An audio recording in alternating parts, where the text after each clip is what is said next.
زمانے کے کسی دور دراز گاؤں میں دو بھائی رہتے تھے۔ دونوں لکڑہارے تھے اور روزی روٹی اس طرح کماتے تھے کہ جنگل سے لکڑیاں کاٹ کر بازار میں بیچتے۔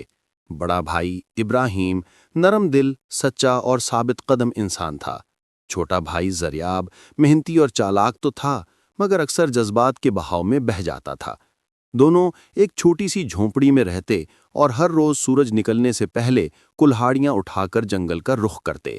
ان کے والد، جو ساری عمر یہی راستے چلتے رہے تھے، وفات سے پہلے ان کو ایک آخری نصیحت دے گئے تھے: بیٹو، ہمیشہ اکٹھے رہنا، کبھی جدا نہ ہونا۔ زندگی میں آسان اور مشکل دونوں راستے آئیں گے، مگر یاد رکھو کہ صرف حلال کمائی ہی اصل سکون دیتی ہے، چاہے کتنا کم ہی کیوں نہ ہو۔ کبھی شارٹ کٹ یا دھوکے سے مال کمانے کی کوشش نہ کرنا۔ محنت میں برکت ہے، فریب میں رسوائی۔ یہ الفاظ دونوں بھائیوں کے دل پر نقش ہو گئے۔ ابراہیم تو فطری طور پر سیدھے راستے پر چلنے والا تھا۔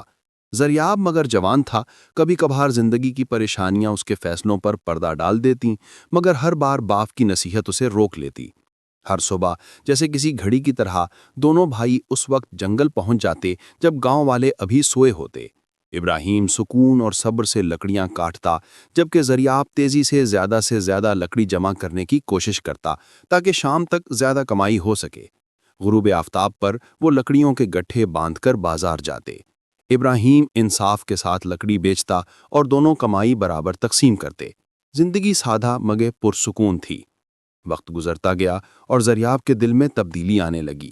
چھوٹی چھوٹی باتوں پر غصہ، گاہکوں کی سخت باتیں اور زیادہ کمانے کی خواہش نے اس کے دل میں بے چینی پیدا کر دی۔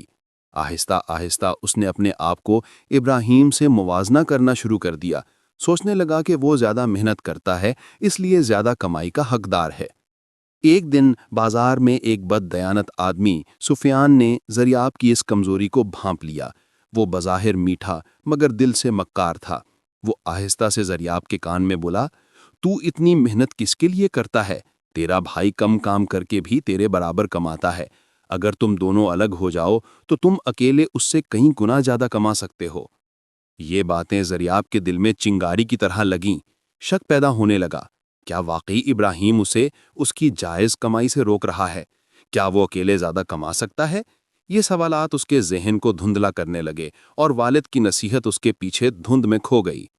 اگلی صبح زریاب کا دھیان لکڑیاں کاٹنے پر نہیں بلکہ صرف زیادہ منافع کمانے پر تھا۔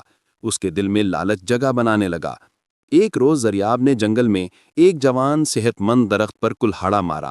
ابراہیم نے فوراً روکا: صرف سوکھے درخت کاٹو، جنگل ہماری امانت ہے، یہ زندگی کو سہارا دیتا ہے۔ مگر زریاب لالچ میں اندھا ہو چکا تھا۔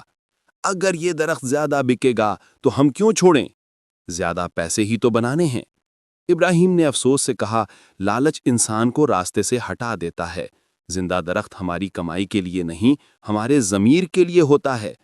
زریاب نے ان باتوں کو نظر انداز کیا اور آج اس کی زندگی کا راستہ بدل گیا۔ وہ اب الگ ہو چکا تھا۔ ابراہیم نے سچائی کے راستے پر رہتے ہوئے اپنا کام جاری رکھا۔ جلد ہی زریاب مالدار بن گیا۔ اس نے فیکٹری لگائی، مزدور رکھے، کاروبار پھیلایا، لیکن دولت کے ساتھ ساتھ غرور اور دھوکہ دہی بھی بڑھتی گئی۔ وہ گھٹیا سامان بناتا، گاہکوں کو دھوکہ دیتا، اور آہستہ آہستہ لوگ اس سے نفرت کرنے لگے۔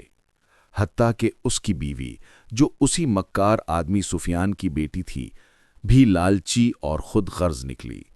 وہ چپکے چپکے اس کی دولت سے اپنا حصہ کھینچنے لگی۔ ادھر ابراہیم کی زندگی سادہ اور پرسکون رہی۔ وہ حلال کماتا، لوگوں کی مدد کرتا، اللہ پر بھروسہ رکھتا۔ دولت کم تھی مگر دل مطمئن تھا۔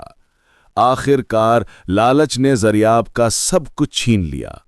اس کی فیکٹری ڈوب گئی، گاہک چھوڑ گئے، اور بیوی بھی اسے تنہا چھوڑ کر چلی گئی۔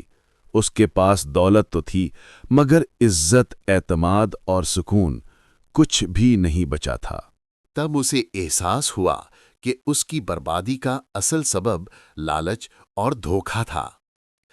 اس کے برعکس ابراہیم کو اس کی نیت اور ایمانداری کا صلہ ملا۔ ایک دن لکڑیاں کاٹتے ہوئے اسے ایک درخت کے اندر خزانہ ملا، مگر دولت ملنے کے باوجود اس کا دل نہیں بدلا۔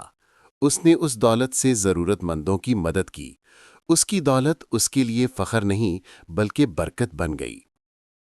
اس کہانی سے ہم سیکھتے ہیں کہ نیت کی صفائی، ایمانداری اور محنت دولت سے کہیں زیادہ طاقتور ہیں۔